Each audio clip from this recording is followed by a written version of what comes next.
Hi guys, Silva here. Inspired by my recent rewatch of Ultraman Ginga, I decided to review Ultraman Kaiju Series 500, King Pandon.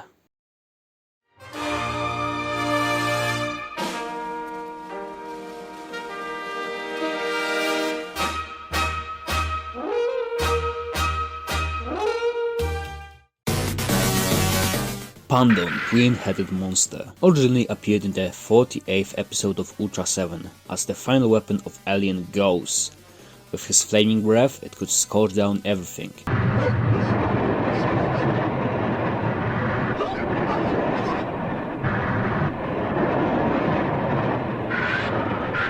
Even managing to hurt weakened Ultra 7. Thanks to this flashy debut, Pandon became one of the most well-known Ultraman Kaiju. He became so famous when Subaraya needed a boss monster for their movie Great Decisive Battle, the Super 8 Ultra Brothers. They decided to use a new powered-up version of Pandon, named King Pandon.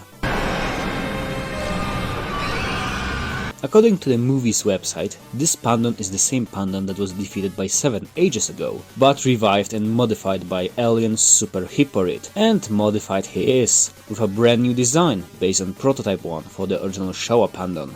In the movie, Pandon was the second King Kaiju, appearing after the defeat of King Blazar, where it quickly overwhelmed Ultraman Mebius with a barrage of beams. But just like in the past, this Pandon got its neck sliced with Mebius' lightning thrasher.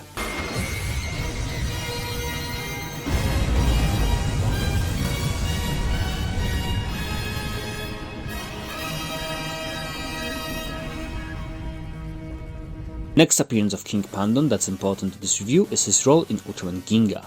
Before the series began, Pandon was one of the monsters fighting in the Dark Spark War, but it got defeated and turned into a spark doll that fell down to Earth in a different dimension. Finally, it was used in episode 3 by Yuka Sugo, a senior student that went to the same school as Hikaru, to dark life into King Pandon, setting the whole school on fire.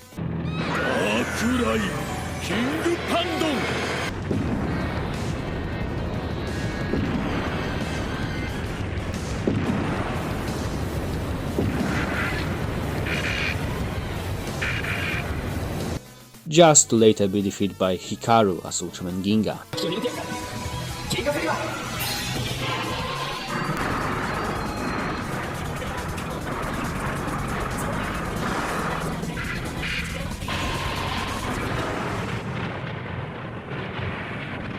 Later in the next episode, Hikaru used King Pandon to fight Chigusa when she was most live as Ragan.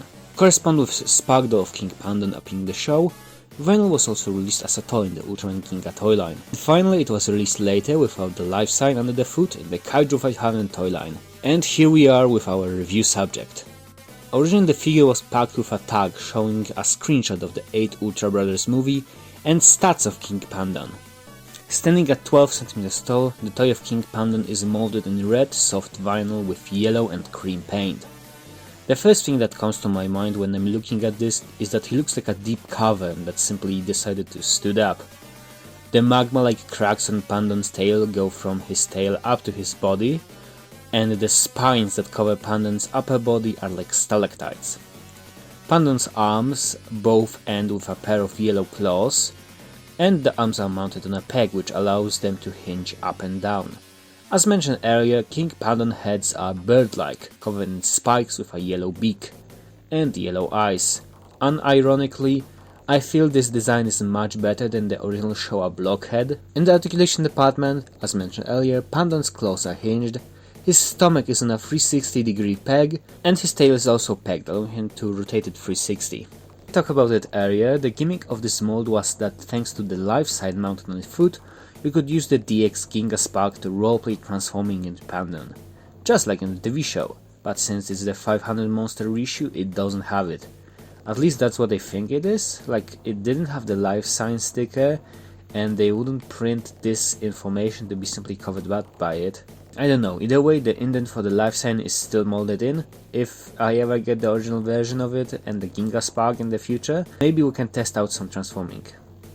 For my final opinion, it's a fine figure, it doesn't match any of the Ultras I have.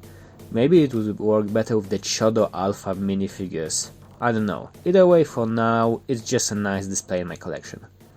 So yeah, that's all for today's review. Thank you for watching, don't forget to like, subscribe, and bye.